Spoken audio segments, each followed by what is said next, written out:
Hello everyone, my name is Alex Jagir, and I'm an epic fantasy writer.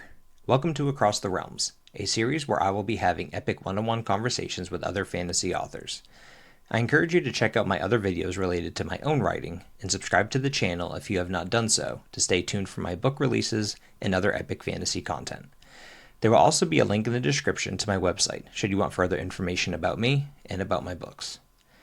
In this episode of Across the Realms, I will be joined by Michael Vadney, a friend of mine and a talented writer. Michael Vadney is an American fantasy author and podcaster. Through his debut novel, Crownfall, and the author-adjacent podcast, Michael explores themes of power, justice, and survival, while sharing the challenges and victories of his writing life. His approach to storytelling emphasizes complex characters facing impossible choices, intricate world-building that serves the narrative, and themes that resonate with real human experiences, even in fantastical settings.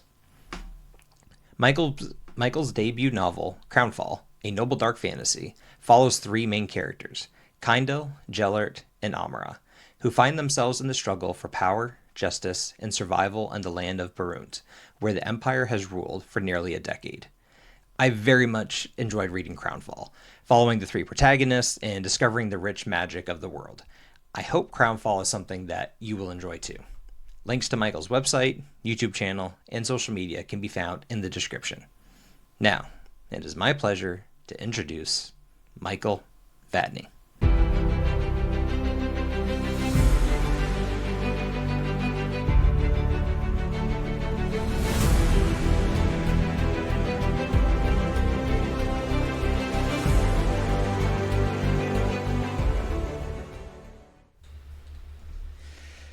Michael Vadney, how you doing, sir?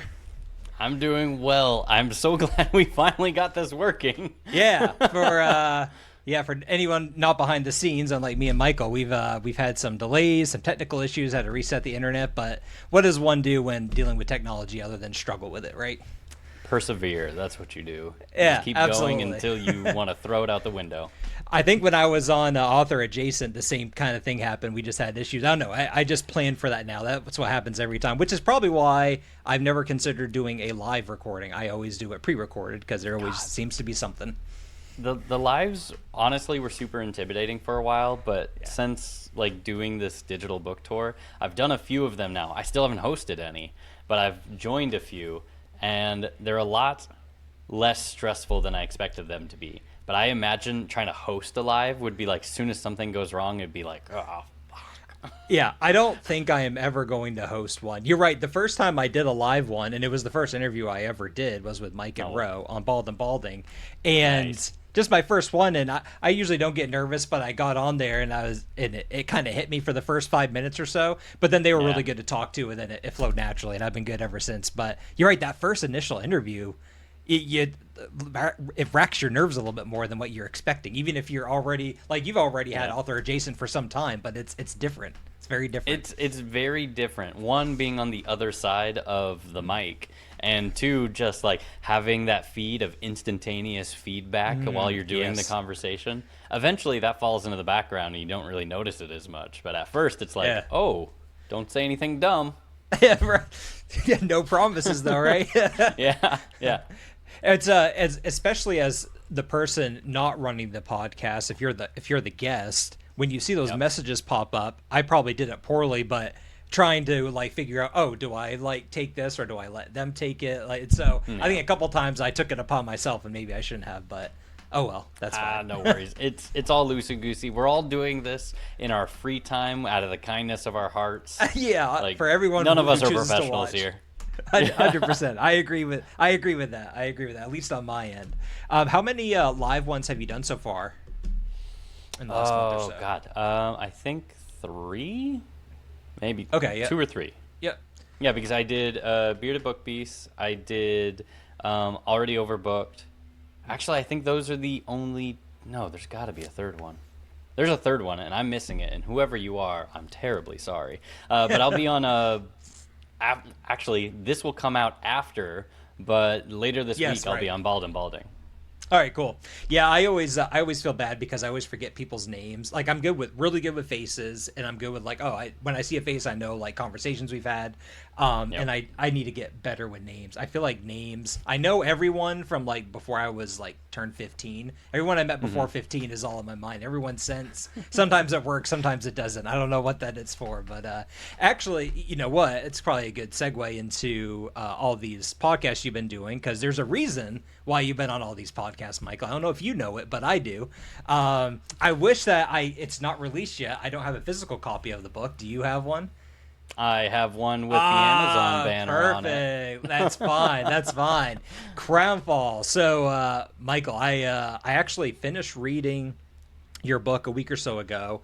I have a review up on it, Yes. and I'll put the review in the description if anyone's curious to go and take a look at it. That's another thing too is I don't like reviewing things, but I do it because I don't know. Like I like reading a book and talking about it with you and getting excited, but I also know that reviewing it is part of the whole process, and I'm very happy to do it. But I did appreciate give Crownfall 5 stars, and it really it took me by surprise because usually when I see someone wearing sunglasses on the front of a book, I get a little hesitant because it's not up my alley. Not up my alley. You never see the hobbits in the Shire bringing out shades. Yeah, there you go. There he is. Yeah. So, and well, okay. I guess let's start with this, Michael. First of all, Yeah. it's a fantasy book. Yes. Also, I've kind of seen you talk about it being nobledark, and I know you've been asked Yes. about this before, but can you just give a little brief rundown, maybe about the genre that it's in, so people who maybe are unfamiliar with it or like that kind of stuff can hear from you about it, and then also just tell a little bit about your book. Definitely. I'll take it away. So Crownfall is a noble dark fantasy adventure. It's got a lot going on. You got your action adventure. You got a bunch of political intrigue into it. You've got really cool magic systems and world building. But as far as like the noble dark part of it goes, noble dark is pretty much you have that dark, gritty world that you would really expect from like a grim, dark story. Institutions are unfair and often corrupt. Rulers fail people in many ways. But you got the noble side of noble dark, where Yeah. characters are in this world, and though they are failing all the time, they're trying to do their best. They're trying to achieve their goals. They're trying to do what they believe is correct. They're not just shitty people in a shitty world. Yeah, yeah. I think that's a great way to put it. And I know you haven't talked specifically about your book yet, but I like the. I actually never heard of the subgenre before Noble Dark until just hearing about it from you.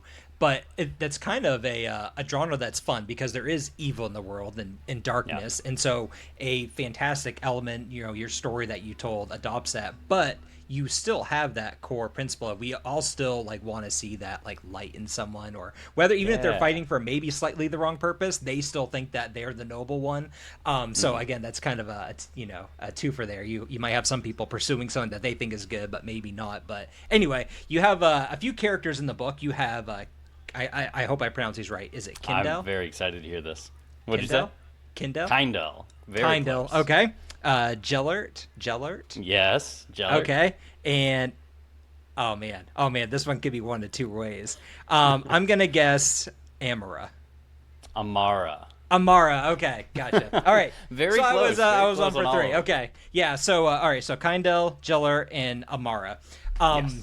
I'll let you talk about them in just a minute, but I just wanted to say, first of all, I liked a couple different things with these characters. One, I liked that they were very distinct. When I was reading Kindle, it was his point of view, his thoughts, his process, his look at the world, and when it switched to one of the others, Jalur or Amara, I really felt like I was reading from their perspective, and it made the book. It gave that the variety that you want. It wasn't just reading page after page after page and feeling the same way. I felt like I got three personalities that I got to get to know throughout the book. So I thought you did a really excellent job following those three, their you. personalities, their personal story arcs, their goals and motivations. Another thing too is I felt like that each one of them definitely had very distinct motivations to the book, and it made it exciting seeing their successes and very disappointing whenever there were failures involved. So I don't know if you want to touch a little bit more about the characters and maybe the story about the book, but I thought it was maybe a good segue into just discussing a little bit more about what you created there.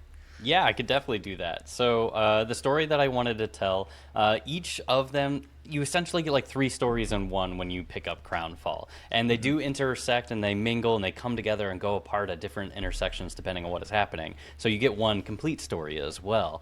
But I wanted to tell a story about the multiple facets of trust. Mm. So each of them has like either they're about learning to trust yourself, learning to become trustworthy, or learning to trust other people.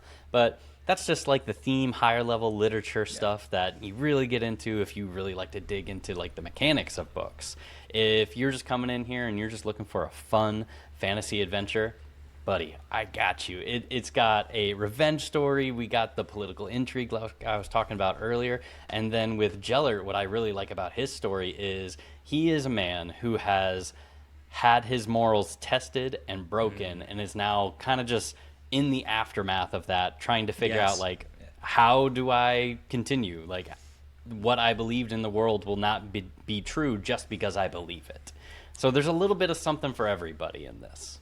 100%. I like what you kind of said there. There's a little something for everyone, and I agree. My experience reading it was I read the first, particularly the first chapter, but I would say the first two or three chapters.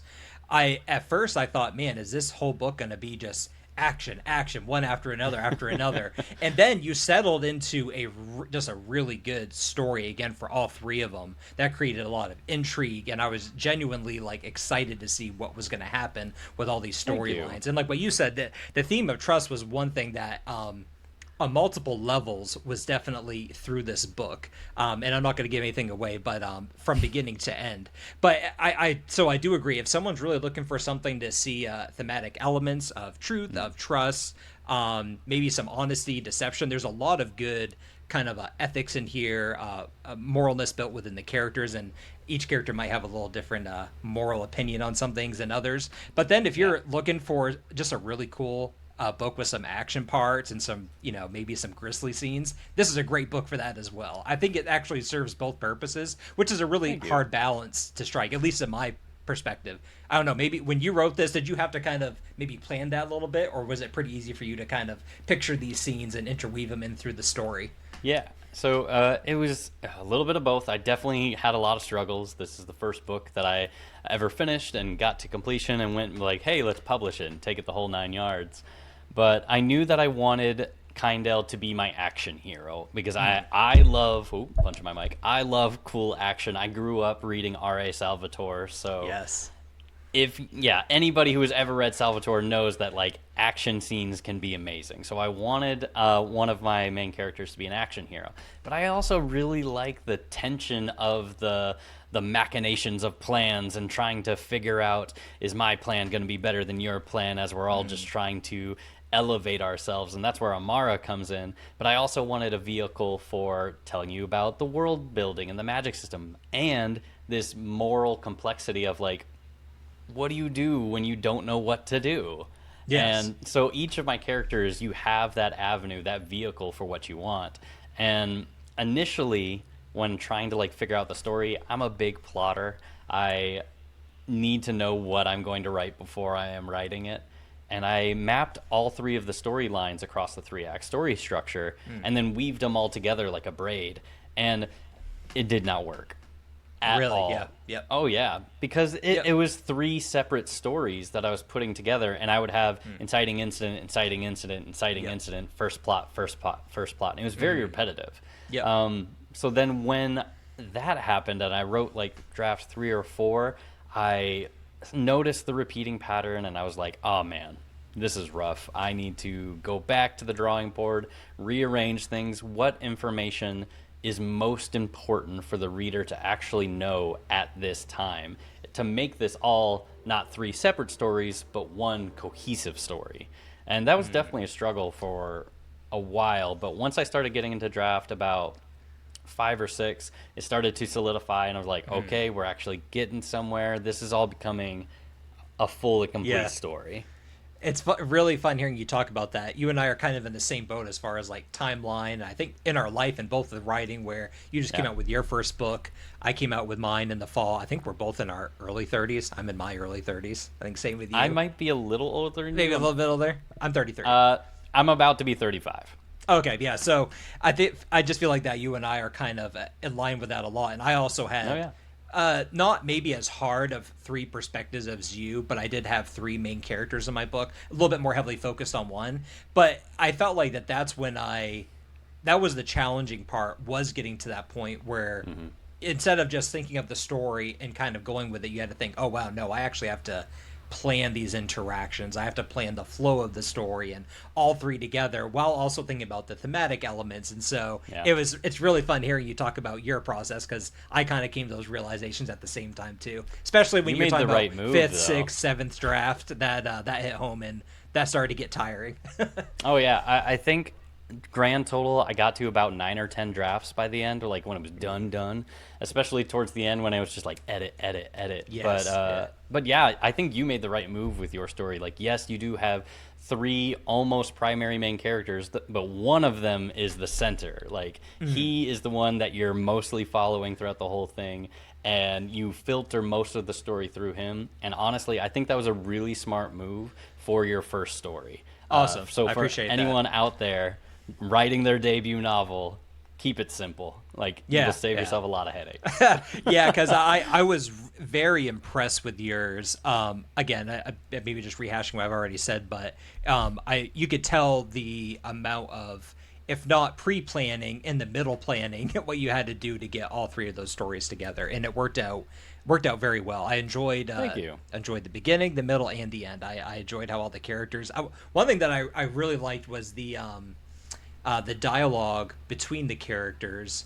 I feel like you very efficiently and effectively told the story in multiple different ways. And one of them was just through your prose telling the story, just walking scene by scene.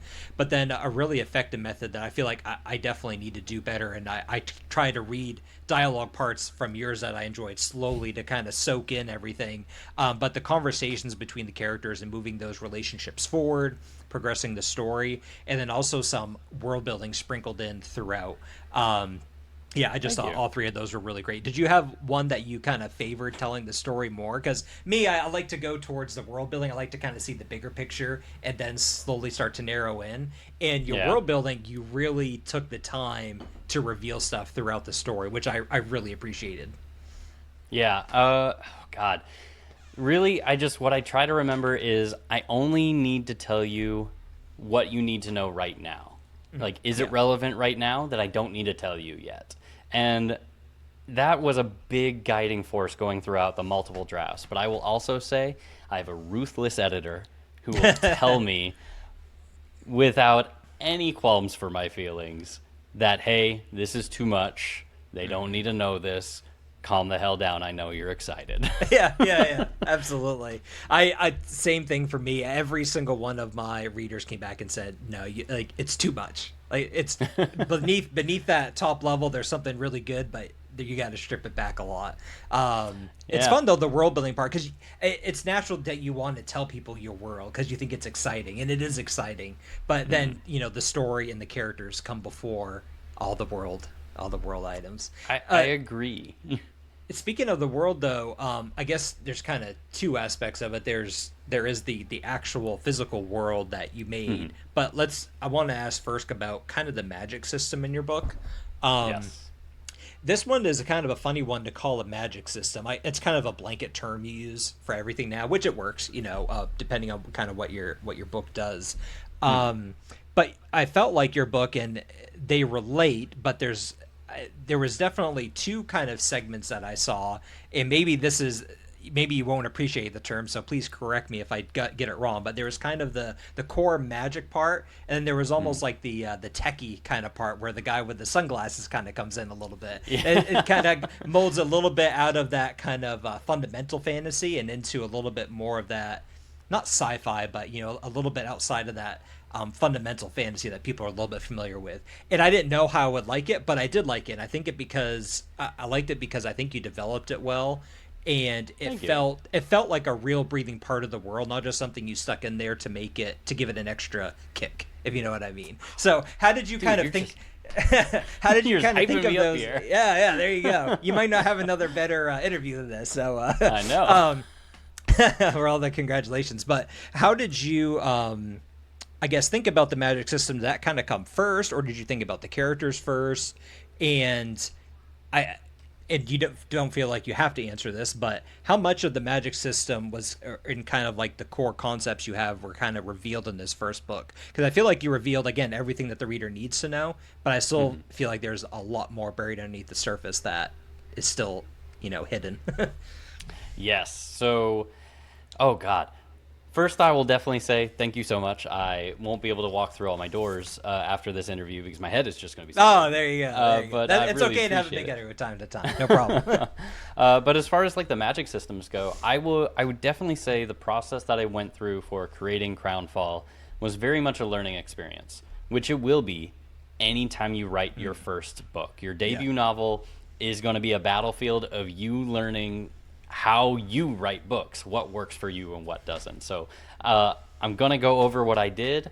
I don't exactly recommend it, and I'm already not doing this Right. exact process for my next book that I'm already started on.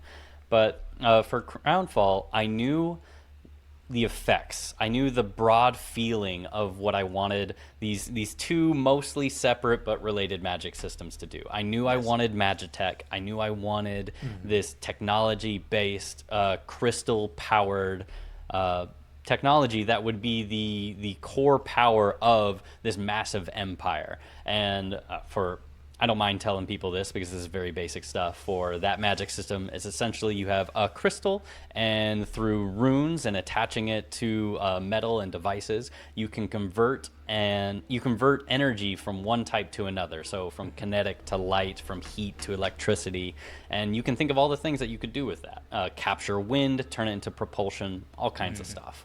And that becomes like the main power behind one of the empires, the countries in this book. And then the other one, this is the one that I knew first. I knew that I wanted individuals who could essentially 3D print material out of their body.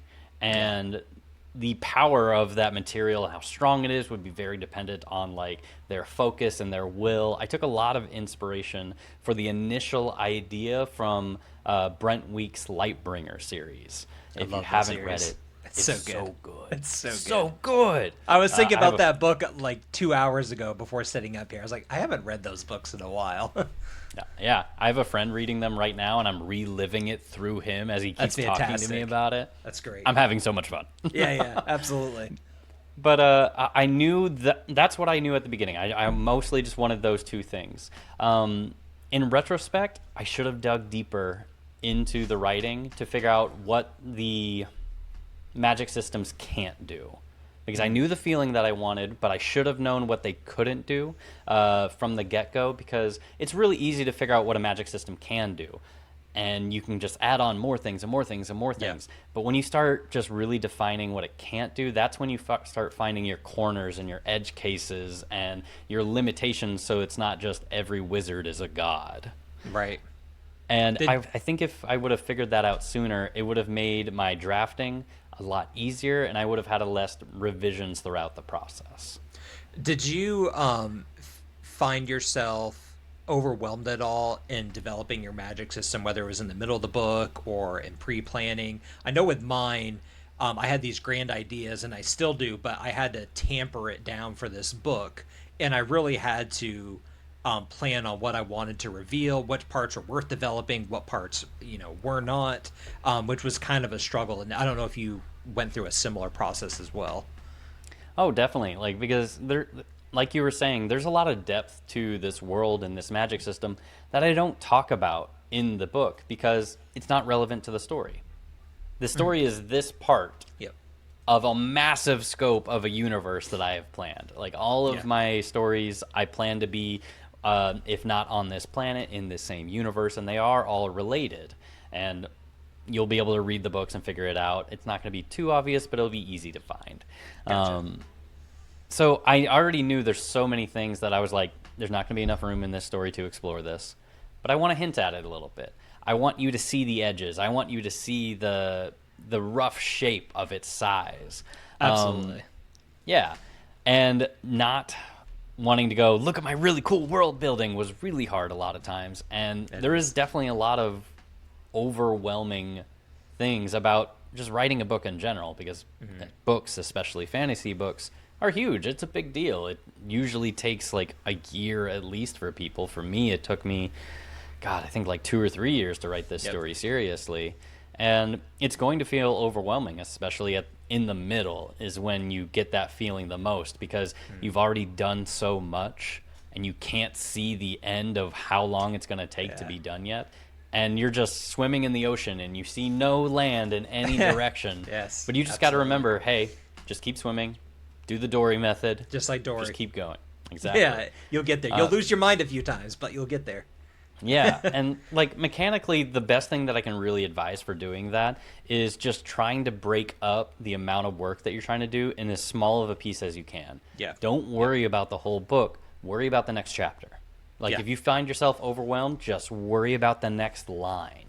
Don't worry about the end. Don't worry about what's going to happen in the 3/4 mark or the last 10% or anything else. Just worry about what's next. You'll figure it out in post. Yeah, you can't worry about, especially for self-published authors, or I guess, if you're trying to query for an agent, you can't worry about what's going to happen at the end of your book, how many people are going to buy it, what happens if, like, the ending doesn't turn out what you want, you have to go back and edit. Like, all that is just going to demoralize you and dampen your motivation to get in there and write. But there's much more motivating getting in there, even if it's 250 words, just writing that and working on your book and making progress, and that goes a long way if you can do that each day. And it's also just, when you're in the middle of it, like when you are in the deep and you are swimming in the ocean, remind yourself that this is the fun part. Yeah, like you write to write. Yeah, exactly. Yeah, this is the part that you're here to do, that you enjoy creating the story. And yes, it's frustrating, but remember that you get to do it. When you're done with the story, then you get to do the parts that you have to do because you want to be a successful author, like marketing and trying to sell a book and stuff like that. But when you're drafting and when you're editing, that's the part you love. Yeah. Remembering that is really helpful. Do. That is really good words of wisdom. Because you're right. I think, it definitely happened to me. Probably happens to everyone. In your middle of the book, you start thinking about these grand plans and other stuff. And when, it should just be worthwhile. Just take a breath and just realize you're writing a book, which is, I've been thinking about that a little bit more recently. Just the fact, like, I've tried to just to like have some relaxing downtime, just like turn on a video game or two, and I can't seem to get into any. I know I could force myself to, and I can, but I have a harder and harder time doing that. Same with just some other hobbies. I think it's because I'm the only person that can write the story in my mind. Like anyone can go pick up a video game, and I'm sure I will again. Like I do love in video games, but anyone can go pick up a video game and beat the video game. Anyone can play on the hardest difficulty setting and do it. Everyone can find all the collectibles. I'm the only person that can write the story in my mind and give it to the world. Same thing for you. Crownfall could only have been done by you, which is just a really cool thing. Yeah, it's. I hear you on the throwing all of your old hobbies onto the sacrificial pyre that is writing. It's really hard to relax, and there's many facets that go into that. So one, what you're saying, I've never heard it put that way. I love that. Like, you are the only one that can tell that story. Like, that is a great thing to remember. But I think for me, it's also, and I think a lot of people feel this, it's like, I have this dream, I have this goal, I want to be a successful author. So anytime I do sit down and I relax to watch TV with my wife or play some video games or just something that is meant to de-stress me. Yes. It ends up not being as de-stressing as it used to be, because you build so much pressure on yourself to like, it's not going to get done unless you do it. Yeah. And you kind of have to find that balance of, yes, drive, push, achieve your dreams. Right. But also, you need to rest. You need to relax. This is a very long race. You're going to be in it for a long time, and you will do better at it if you do take your breaks. You give your mind and your body the chance it needs to recover so that you can get back in there and kick some ass. That's hard to do, too. Just thinking about, you can apply this to everything, but I think one of the most extreme examples is when you see athletes, especially since most athletes will hit their prime right around between 25 and 35 years old, depending on the sport. And a lot of them go through this, depression once they're done because they're done. Your body can only do so much. Fortunately, with writing, you can kind of do that mostly forever till you get really, really old. But I could definitely see, and I know a lot of people do, whether it's athletes or people in like high tense professions, and I think it might be useful for writers too, but seeing some sort of therapist to kind of get over that mentality of you finished your book, like what do you do now? Obviously you go to the Yeah. second book, but how do you overcome like that high and then trying to, like what you said, deal with like relaxing stuff in your life that might not be writing a book, but your mind still needs to decompress. I don't know, there's just a lot of mental gymnastics there that your body goes through in this whole process of writing. Yeah, and I've talked to a lot of authors about this, where there is this high of you're writing the book, you're writing the book, you're writing the book, you finish the book, you've released it, you're doing cover reveals, you're doing all of these things, and it's very exciting. You get a lot of attention, and it really like builds up in your mind and in the like euphoric feeling that you get during this time. But then you release, and you're done. Yeah. There's just this huge cliff that you fall off of, where you're no longer being constantly stimulated by the push and the drive, because you've done the thing. You're done. You have completed. You don't have the next step because you've taken all the steps for this particular journey, and that can be very depressing for a lot of people. And to be honest, it was for me at first. When I finished Crownfall, I had a serious moment with myself where I was like, okay, I did it. How do I feel about it? Do I want to keep doing this? And I really thought about it for like a good solid like week and a half, 2 weeks, to really decide, like, this is the feeling of when you are done with a book and you have that drop. Is this something that I want to keep doing? Like, do I want to keep pursuing this, putting in all this effort, because you sacrifice so much to be an author, to be a writer. And in the end, I decided I did. I do want to keep doing this. I want to keep writing books. I want to keep telling stories, because I love the process of telling the story. I love the process of figuring out magic systems and world building and plotting and figuring out the story, and late nights with my wife where I'm like, I have this idea, but I need to talk it out. Yeah. And I think it's a really important to, when you have that high and then you fall back down because you're done, to remember two things. One, remember how much you enjoyed the process, because the process is where you will find the happiness. And then two, after you've taken the break that you need to, get back to work. As soon as you are able to, even if it's just writing short stories. That's what I'm doing right now. Is I'm working on a series of short stories to help me build out the world, and some anthologies that I'm working on. I might submit them to some contests, but they're very consumable. They're very quick. It's almost as if I just wrote a chapter of a book, but it's a complete story, and I'm like 90% done already. Cool. And it feels very easy to fall back into the process and to fall back in love with the process after that depressing drop. I know we got kind of heavy for a second. No, that was really good. I'm really I think it's fascinating that you said that you had to think about whether you still wanted to keep writing, because I kind of experienced that myself, and I thought I was crazy, because like all my life, of course I want to be a writer, and then there's something weird though after that first book. When you do it, you kind of reassess and you say, okay, I did what I wanted to do. Is this something that I still want to keep doing? And I assume that other authors have probably come to that as well. I'm going to start asking that question more often, but just interesting to hear you that you kind of went through that same consideration in your mind as well. It's funny. Yeah, I think a lot of first-time authors definitely go through that, because it's like, for most of us, we spend a large portion of our life building this idea up in our head before we write the first word. We fantasize it, we romanticize the idea of what it means to be an author and to be a writer, and what that would look like and what that would feel like, a constantly 100% awesome. But that's not the reality of it. And then when you're faced with the reality, you should assess. You should decide if this is something that you want to keep doing. What you have accomplished when you finish a book is amazing. No matter what happens, it is spectacular. So few people get that far. But you should decide, is this something I want to keep doing? And if it is, great. And if it's not, that is also perfectly fine. You did a great thing. Good job. Absolutely. Yeah. I mean, I've we had a family friend who taught literature at a college, and he said that everyone should write a book, not just for to publish them. Everyone should write a story, should write something to go through that process. I think there's a lot of kind of wisdom to that. I think it.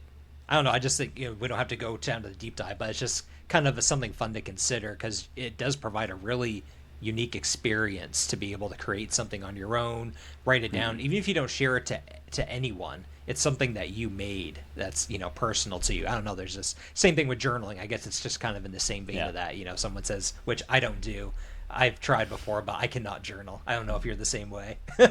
I've tried it before in the past. It is writing and journaling has definitely helped me work through some things when it's just my brain is a soup of chemicals that I can't understand, and I'm really angry or frustrated or sad or depressed, and I just don't understand why.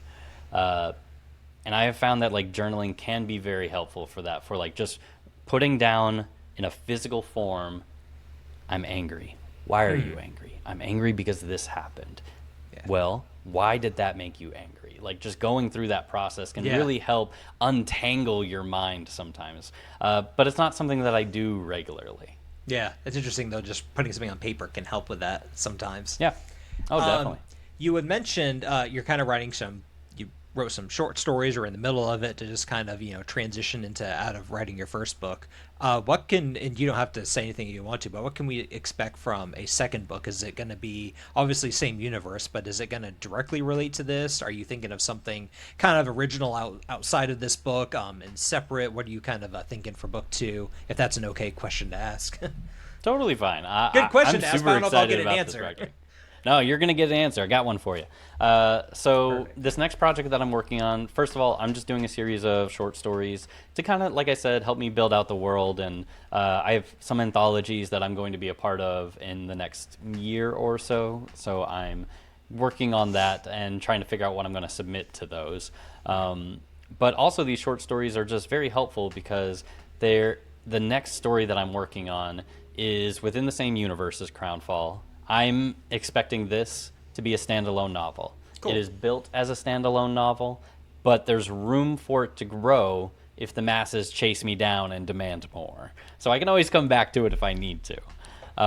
But for now, the next story, it's in the same universe. It is a fantasy time manipulation story that takes place in the roughly equivalent of like the 1900s. Cool. And here, I'll give you the quick little pitch for it. I'm very excited for it. Yes, let's hear it. I'm excited.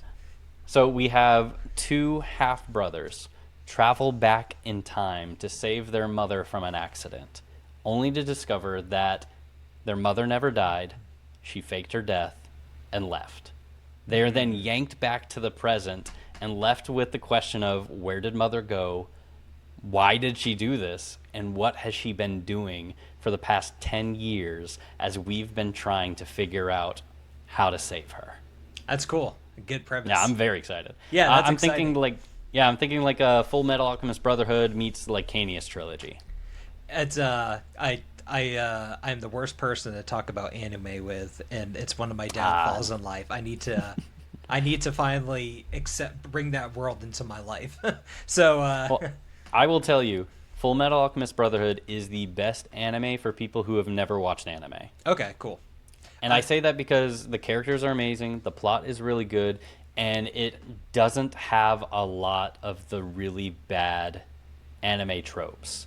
Gotcha. Like the over-sexualization and stuff like that. I hate that stuff. That stuff annoys me. Yeah. It does. And a lot of it is like cultural, just that is for the medium and stuff like that. But I'm not into it. It makes me really cringe. I hate when I'm watching an anime and that happens. Like, it takes you out of the element. It does. Like I have a meter when I'm watching those shows. Right. And if it gets above this point, I'm out. Yeah, it takes you out of the world and the story, and it just it makes it not seem real, which is what we want. It's anime, you're watching a cartoon, but you want it to feel real.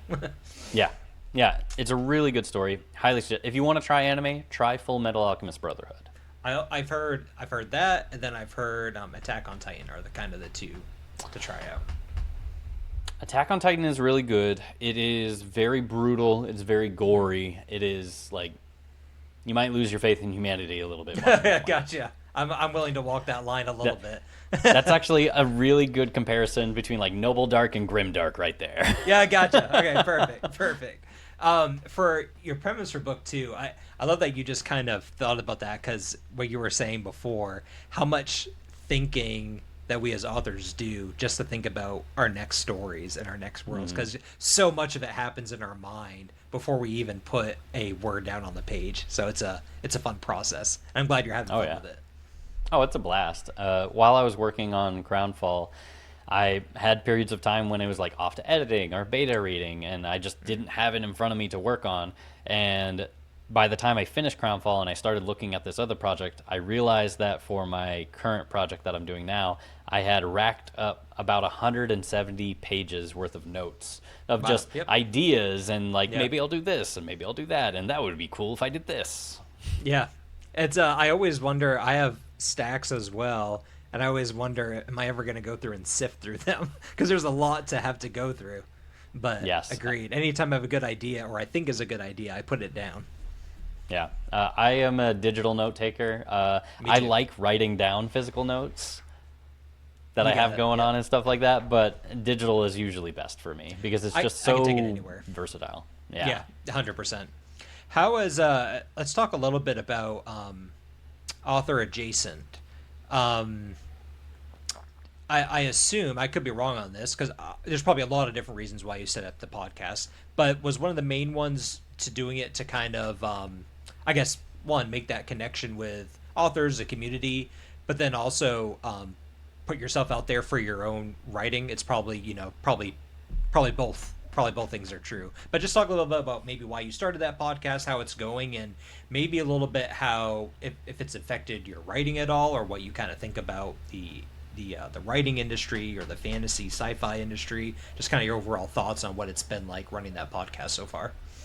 Yeah. So author adjacent definitely came up because I decided, all right, I've been thinking about doing this writing thing my entire life, and I'm finally going to do it. So how do I do this? And I did a bunch of research, and I found things like Daniel Green and Brandon Sanderson, where multiple people were saying, like, building a platform is what you need to do, especially if you're going to go indie, which I didn't know I was going to at the time. But, like, I remember I was watching a Daniel Green video. He was going over his first book. He was like, this is how much money I put in. This is how much money I got out. This is how much time that it took. He was just doing a full breakdown of transparency on that one. And I remember multiple times on it, he's like, do not compare yourself to me. I have a huge advantage because I have built this platform before I ever decided to write a book. And just multiple people from multiple fronts were giving this advice of like, you need to put yourself out there. You need to create a platform where you are known as a book person. And one of the easiest ways to do that when you don't have a book yet, because you need to write it, is to do a podcast or do social media. So I started really small. I did voice only podcasting, episodes every other week. And the early episodes of Author Adjacent are just, I wanted to learn more about how to do world building better. I did a bunch of research on it so that I could do it myself for Crownfall. And then I did an episode talking about the things that I learned. And it was just a bunch of episodes going over world building, outlining, tropes, just like all these basic building blocks to writing that you probably should learn if you're going to be going into this process. And then I got the courage I got encouraged by a few people to start trying to do interviews. And I reached out to CM Kaplan, and I was like, hey, I've never interviewed someone in my life, but I would like to try, and I'd really appreciate it if you came on to my show. And he came on, and we had a blast. It was super fun. Adrian M. Gibson was my second guest. It was just, from then on, I was just mostly doing author interviews because, one, they're easy. Like, it is so much easier to just call someone on, have a list of questions, and be like, you know what, let's just talk about writing, because it's the easiest thing to do. My world is 100%. entrenched in writing right now. Yeah. And that's a lot easier than doing a bunch of research and then presenting on a topic like I'm doing a book report. It just takes a lot less time, and you want to be dedicating your time to your writing, so it made sense for me. Now I'm trying to get more into reviews as well, because I'm just constantly reading and I'm writing reviews anyway, so let's talk about those as well. And now I'm also a judge on Spiffbo for FanFi Addict.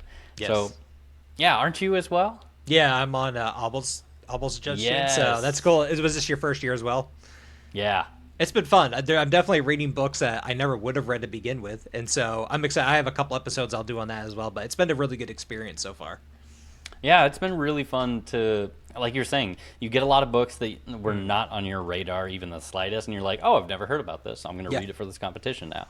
But yeah, so I kept doing author adjacent, and yeah, it has definitely changed my writing, because as soon as I switched to doing the interviews, the amount I was learning exponentially increased. It just got Yes. so much faster to learn just simply by talking to people, bringing like you and other people onto the show and just being like, how did you make it work? Yeah, right. What did you do? What did you do? Yeah. Yeah. Well, to go along with that, it's I think it's been really helpful for me. At first, you kind of feel like you're on an island by yourself, even though there's people that are writing Yeah. all the time, trying to get their book published, self-publishing. You feel like you're kind of alone. And yeah, you have your close circle of friends. Like my wife reads my book. I have my dad reading my book. A couple other readers. They're super helpful, and they're the closest people in my life. But then there's also the other part where it's nice to talk with someone like you who's just went through the exact same process as me, and you can kind of relate on that level because we've experienced it not together, not at the same time, but separately. But we've experienced it together, and that's just a really cool. I don't know. It's a cool alignment of not values, but just life experience to share with someone else. So it's a interesting aspect of that. Yeah, because writing is very solitary. Like, for the most part, like we were saying earlier, no one's going to write the book if you don't write the book. Yeah. So Exactly. there's this like intrinsic need for community then, because it is very solitary.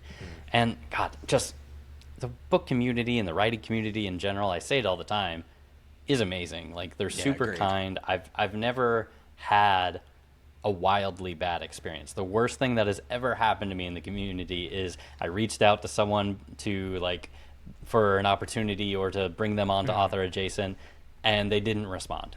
That's the worst thing that That's happened. the worst. And that's Yeah. and that's totally okay, because they're super busy. They probably have a ton of people reaching out to them. That is not their fault. They're not doing anything wrong. 100%. Yeah, it's I was really surprised. I don't know why I was surprised, but I was just at how welcoming everyone was. Just everyone. I think it does have to do the fact with once you write a book, it's exciting to see others write that book. Write their own book as well. And so instead of people saying, "Okay, it's another author coming onto the scene," or it's just another person, people are excited to see a new author come up who's taking their writing seriously. And Yeah. that's all I see is just excitement and happiness, and it's super cool to be a part of. Agreed. And I will say, like, the writing community is one of those things, like, you get out of it as much as you put into it. Yeah. You can't just show up and be like, give me all the opportunities. You Yeah. got to show up. You got to help people out. Do some beta reads. Give some feedback. Like, leave reviews. Participate in the community, even if it's just someone posted up, this is my favorite book of all time. Oh, why did you like it? I Yeah. like this one. Yep. Like, just participate, and doors will open up for you, just because, hey, there's this guy over here, and he's not a dick, and he has interesting opinions about books. Let's talk about it. 100%. And it's a cool place, whether you're on social media like X or you're doing your podcast. It's a cool place where you can truly be yourself. Like, I don't tweet a lot. I'm someone where if you're in there's a party in the room, I don't talk to anybody, but I love talking one-on-one. So this works out perfectly. I could talk to you for hours and hours, or like messaging on like X or something. And then every once in a while I'll post, a tweet about like this YouTube video or something. But other than that, and so you don't have to be fake about it. You don't have to try to be something you're not. I don't like tweeting, and I also tried to make like shorts. I tried to do TikTok stuff, and I just didn't like it. And so I said, why am I going to do something that I don't like. And so I do these long form ones because this is what I enjoy doing. It's a spot where you can truly go in, be yourself, and people will accept you for it. And yeah, it's been really cool. Yeah, that's a really important bit too, is like finding the thing that you are comfortable with and that you enjoy. Because it's going to be something that you have to do, especially as an indie author, to put yourself out there in some way. Because no one's going to talk about your book if you don't talk about your book. Yeah. So, but you got to find some way that you are comfortable with it. If you're uncomfortable with a microphone and talking with this long form like this, don't do that. That's fine. There's some authors, multiple one, that will just do the thing where they have a camera and they point it at themselves and it's just them smiling at the camera and then text pops up. Yeah. Yeah. Yep. And that's totally fine. They do very well with They that do. mode. And if that's all you're comfortable with, that is totally fine. Like, Absolutely. do what you are okay with. Yeah, be yourself. Absolutely. Because if you don't, writing's not going to be fun to you anymore. Like, it'll seep into your writing process, because in the back of the mind, you're going to say, oh, well, it's just going to creep into how should I be writing, or what do I need to do with this, rather than just being yourself and doing what you enjoy. 100%. I meant to ask you about it at the beginning when you were showing your book, but who did the cover for your book? I always like to give a shout out for whoever does it. Yes. The cover art, which was done like all the way around and stuff like that, absolutely love it. Was done by Katerina Belikova. You can find her as Ninja Joe on Instagram. She is phenomenal. Like, I keep saying it all the time, you're probably going to see more of her art coming out from people. And if you don't, you're definitely going to see more of her art from me, because she is amazing. And then my cover design and my interior design, which also phenomenal, was done by Adrian M. Gibson. Yeah, that was another thing too with the interior design. I have some ideas of what I want to do in the future, but then I didn't know how easy it would be to do myself or to have someone else do that. So Adrian M. Gibson, you said is his name, might be worth checking that out. I have come across his. He also writes, doesn't he, or no? He is the author of Mushroom Blues. Yes, that is right. Yeah, he got second place in Spiffbo, not last year, but the year before that. I think okay, gotcha. Not Spiffbo 9. Gotcha. 9. Okay. Yeah, I have them just kind of on my list to. Nope, it's eventually 10. The 10, which was, and we're on 11, right? So last year's. Yeah. I have so many books that I need to read, and his is one of them. But okay, cool, good to know.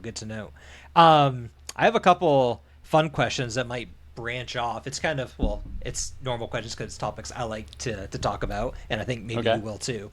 I'll start with this first one because we've talked about it, I think, when you interviewed me on your favorite video games, like your top 2 or 3, and I know that one of them is Final Fantasy Tactics, and I assume you probably put some hours into that this past fall. So anyway, what are some video games that you really like, and maybe inspire your writing a little bit, or what have you kind of enjoyed either as a kid or now? Yeah, just have fun with it. Yeah, definitely my favorite game of all time is Final Fantasy Tactics, and I did play the remastered version. Yeah. Absolutely loved it. Cool. Though I am sad that they got rid of the Dark Knight when they revamped it, but they did. You win some. Was there a reason for that? I don't. It's because that was part of War of the Lionheart, which was a version that they came up with. I want to say like 5-7 years ago, something like that, and they added the 2 classes. But when they did the remake recently, they didn't add those 2 classes because it wasn't a remake of War of the Lion. I get all those aspects because there's so many. Like, I think of Final Fantasy 1, where on the PSP they had like 4 additional dungeons to go through, but then on like the Final Fantasy Pixel remaster they took it out because it's just the remaster of the original. And I wish that you could like package it all together in this grand remaster, but guys, you have to pick and choose your battles. Yeah, we got a game. It looks better now. It was fun. Yeah, I had a lot of fun playing it this fall. Let's see. God, what other games do I like? I really like the Fallout games and the Mass Effect games. Mass Effect, so good. So good. Absolutely so love great. Commander Shepard. I did play the Andromeda ones, and I was so disappointed. I have not touched Andromeda, and I don't think I ever will. Yeah, just save yourself the time. Like, you have limited time to play video games at this point. Right? don't waste your time on it at this point. God, I Yeah. grew up playing games though, like the original Warcraft 1, 2, and then eventually 3, and like the original Diablo 1 and 2, and then Yeah. eventually 3. So I grew up with a lot of Blizzard games, playing with my dad. Uh, God, if you want to do like deep cuts, there's like really old Yu-Gi-Oh games and Oh, you played the snowboarding Yu-Gi-Oh games. ones, yeah. Oh yeah, on like the PlayStation, the original God of Wars. There's so many good Those are good. games. You It's like mentioned really hard to pick. snowboarding. I never got into sports games, but one game I got addicted to was on the GameCube, and was it Tack and the Staff of Power, the Juju Staff of Power or something. Oh, I don't know that They one. had a mini game at the beginning, and it was a snowboarding one, even though it's not a sports game. And I played Yeah, that so much, and that was so fun. All these games as a kid that like weren't popular, everyone has one, but you thought it was the greatest game ever. It's yep. fun memories.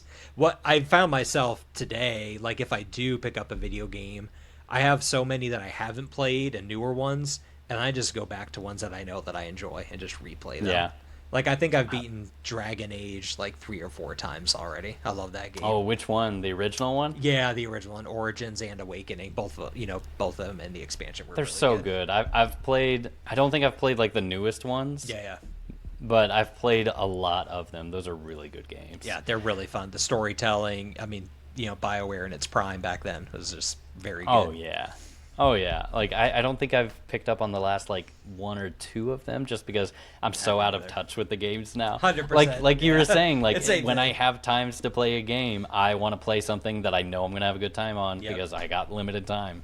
Yeah, I never got into like the Warcraft games, but kind of in the same vein, I got really hooked on like Stronghold, the city build Nice. simulator, and so that's Yeah. my kind of go-to. Where even though some of them aren't great, I love them because I played them, when I was in high school or whatever. But yeah, it's always good to go back to the ones that are gonna kind of hit that spot a little bit for you.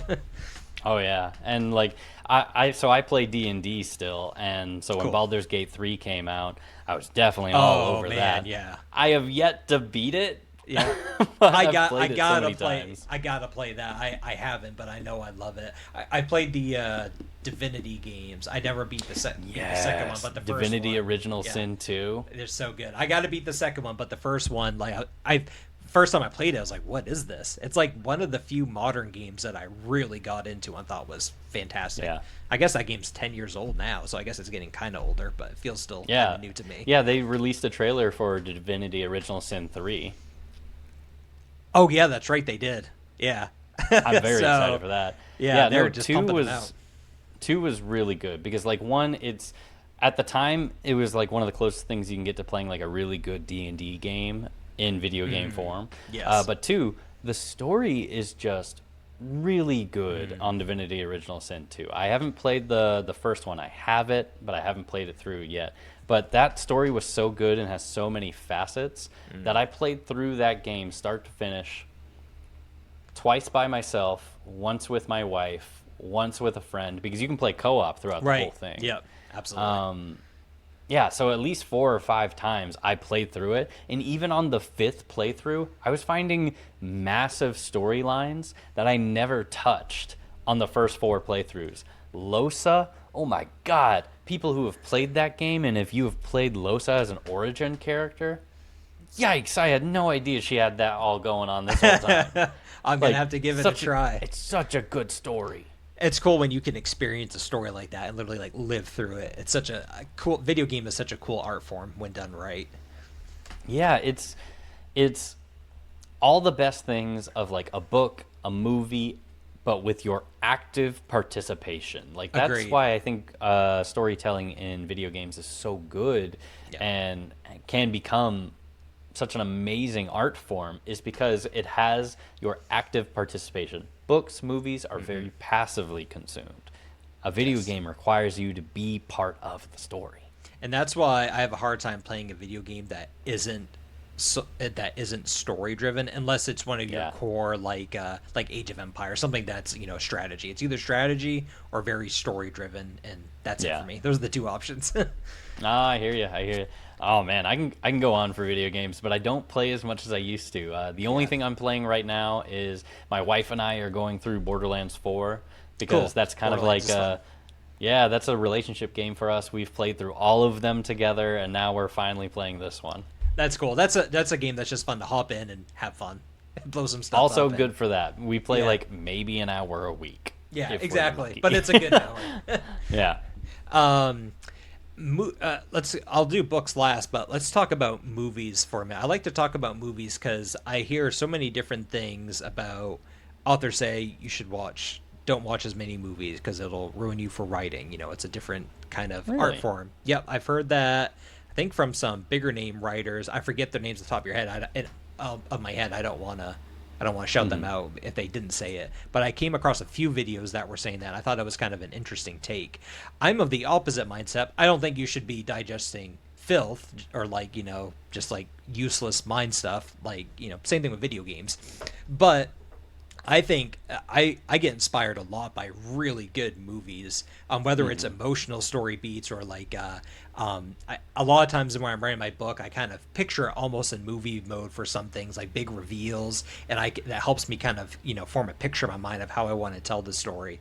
But what are your kind of do you like watching movies? Are there any that you love and they inspire you, or are you kind of mediocre or a little bit agnostic on you could take them or leave them? I love stories in pretty much any format. Yeah. If it is a really good story, like if I can see the craft that happened here, where I'm just like, ooh, that was a really good twist, or that was really good dialogue, or just that interaction was very well done. I like that no matter what the medium is. Right now, I'm watching a lot of Star Trek for the first Oh, time. cool. Yeah. Yeah. And I never watched it growing up. I'm watching it for the first time with my wife, who did watch it growing up with her family. And like all the time, one of us will pause it and be like, that was a really well done scene. Or Yeah. we'll pause it and be like, that was really dumb. The writers might be on strike that week. Yeah, right. You can tell. Yeah. But as far as like movies go, same thing happens where it's like when I'm watching a movie, I just really like a well crafted story.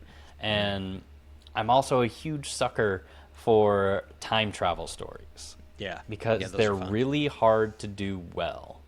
Yeah. It's so Agreed. easy to just write yourself into a corner and just be like, time travel ended it all, none of it was real. And then I'm like, oh, well, you just cheated me out of everything. Yeah. 100%. So if you've ever seen Predestination with Ethan Hawke, I actually have not watched that one. that one's really good. What is that? Is that from the 90s? Oh, no, that's from 2014. It's a recent one. Okay, so Yeah. I've never heard of it. I heard Ethan Yeah. Hawke, and I assumed maybe a little bit earlier. No worries. I had never heard about it until probably like less than 5 years ago. Okay. And then I just randomly watched it on Amazon, and I was just like, holy cow, this thing is amazing. That's and cool. it's just a really well thought out time travel movie. It's not like a 10 out of 10, but the first time you watch it is really good. And then another very different kind of time travel movie is called It's About Time. It's a romance time travel where it's just time travel happens in it, but it's not really about the time travel. It's about like family and falling in love and what it means to be a son or a father, an uncle, a brother. And it's just really good exploration of relationships. But there's also time travel. I think that's what makes a fantastic story, whether movie or book, where the story is the story, and then the other elements just make it that much more exciting. Like one of my favorite movies is The Village, which I think is just wholly a love story, but it uses some horror elements to tell it. And I don't know, I love stuff like that. Where another one too is like 10 Cloverfield Lane. I love the double elements of you're kind of with this they're in this bunker with this really crazy guy, and there's some really tense moments there, and really everything above ground is kind of secondary to them dealing with this guy who is protecting them in a way, but really has held them captive. So I love it when stories can balance those appropriately, at the same time. It makes a Yeah. really good, well told story. A lot of those stories, what they're really about is their theme, and then everything else is set dressing. It's just the exciting, flashing fireworks. Absolutely. Books. What are your favorite books? I know on your website you've kind of listed a few, and you'll probably ring them off, which is totally fine. But some books that you kind of that are either your favorite or that you inspired you the most. But before you answer that, because I don't want to forget about this, I want to Okay. talk a little bit about R.A. Salvatore because I Yeah. haven't read his stuff in so long, and it's sad. I think he gets overlooked a lot, especially today. I feel like that a lot of people look at like the Wheel of Time, they go back further, they look at Lord of the Rings, they look at Brandon Sanderson and other ones in Mhm. between. But and even though a lot of people have read Salvatore and love him, I feel like he's not talked about as much. But man, his action scenes are second to none. In my opinion, they're the best that I've ever read, and they're just Oh yeah. phenomenal.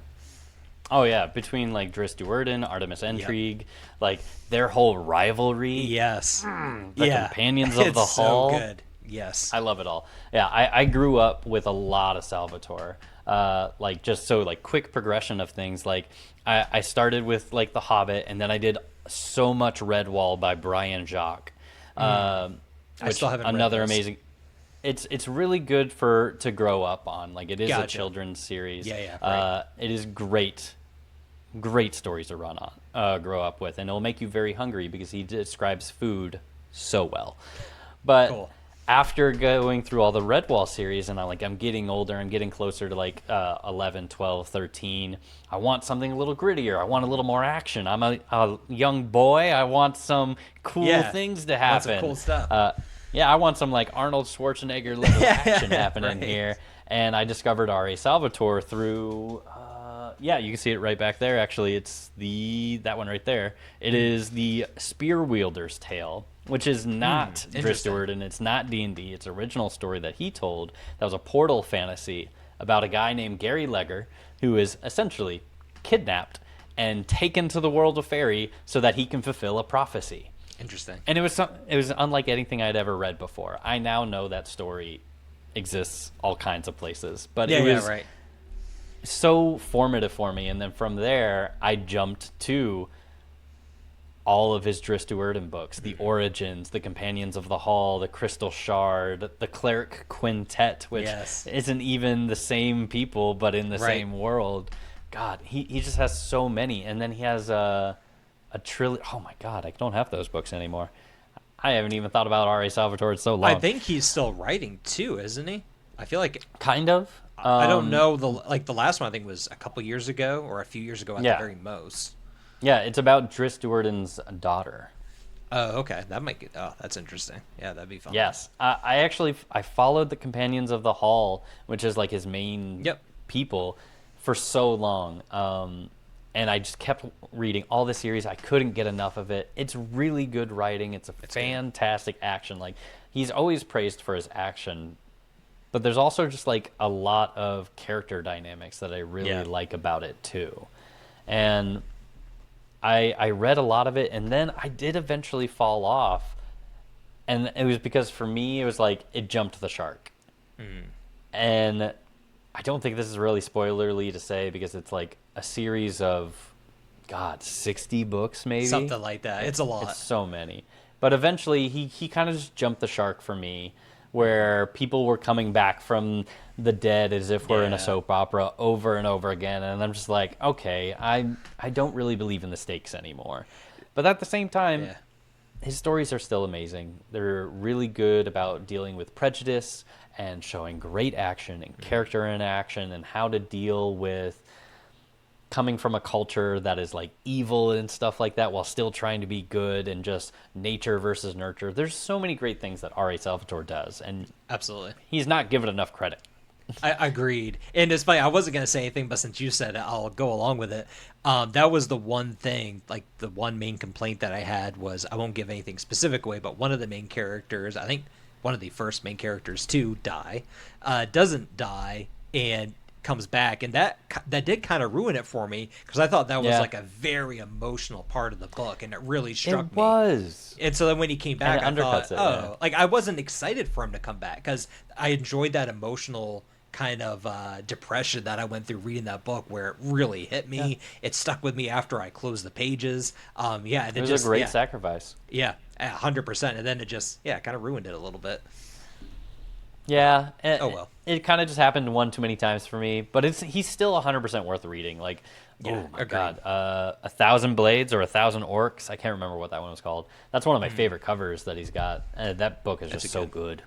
I feel like I need to go back and read his books now again. I just kept talking about it gets me excited to I read know, his like stuff. I have a bookshelf now, so I've been thinking about like what I want to put on it, and I definitely want to buy some Salvatore books and put up there because it's Absolutely. just been so long. I like the new background. Did you paint your walls too? They look a little bit different. No, so the walls have been the same color this whole Wow, just time. the lighting? It's actually the camera. So this whole time, Nice. the walls have been coming across as like this blue. It just looked very Yeah, blue. yeah, But blue. they've been this the whole time, and that's Wow, been so okay. frustrating to me. But I finally figured out the settings on my camera to make it Yeah. work so That that is it's super just like, cool. yes, Yeah. you can see it's dark teal. Because I thought, man, why doesn't he either paint that thing or if he loves blue, then he loves blue. That's fantastic. But I did okay, not. that looks a little bit. I guess you don't get headaches every day then when you go into your office. I was wondering, I was like, that's got to be really bright to see that every day. It was. Like, I would be editing my videos and I'd be like, why is it so blue? yeah, right. No, it looks Son great. of a bitch. I like the bookshelf. I like the bookshelf too. But yeah, you'll just Thank have you. to. I feel like I have to do some changes in my background, but at least I got some books back there. I got Lord of the Rings, and then There you go. Thomas Yeah, Covenant. I got my Lord of the Rings right there. There you go. You got to have one of those on your bookshelf. I have Yeah. some Brandon Sanderson. I need to read. I don't know. I got to dedicate like 2 years of my life to read all his books through again. Yeah. But I'm gonna say I got you time sake. right above my head. oh, I do see that. I didn't even realize that before. Yeah. Yeah, As soon he's as I been right get there the yours, whole I'll have time. to show it. I'll have to display yours on some other person's discussion that I have, just because I wasn't able to this time. And they'll say, "Why is Crownfall back there?" I'll say, "Don't worry." Just about flexing, it. don't worry Yeah, about it. don't worry about it. Not your concern. Yeah. All right, Michael. I think that's a good place to end. I will definitely talk, again soon. Obviously, we, have discussions quite often on X on our messenger, but I definitely have you on the podcast again very soon. Not just to wait I for your appreciate second that, book, man. but just good to have you and have a good conversation. But why don't you go ahead and tell people? I'll put links in the description to author adjacent, to your X, to everything else. But why don't you tell people where to find you, and then also about well, I guess when this podcast drops, there might be like a 10-day window to pre-order your book, but where can they pre-order or order your book once it comes out? Yeah. First, thank you so much for having me on. This has been Absolutely. a really fun chat. Yeah, so fun. But yeah, you can find me all over the socials at Michael_Vadney. I'm on X, Blue Sky, TikTok, Instagram. If it's a social media, I'm probably on it, but I'm most active on X and Instagram. You can also find Author Adjacent on YouTube and on X as Author Adjacent. We put out episodes every Friday and whenever I feel like it on Mondays if I'm feeling spunky. But Crownfall, coming out April 28th. You can pre-order physical copies from myself at michaelvadney.com, where I will have signed copies available in paperback and hardback. And you can pre-order the Kindle version on amazon.com. Excellent. Well, thank you, Michael. I loved reading it. Can't wait for your second one. Has my recommendation. If you're on the fence about it, just buy it. Don't think about it. Go out there, use your credit card. You can pay it off later. Go ahead and buy his book. Don't take financial advice from me. But it's been great having you, Michael. Really appreciate it. Been a good friend and just enjoy really, really talking with you. So thanks again, and looking forward to next time already. Thanks, man. Really appreciate it.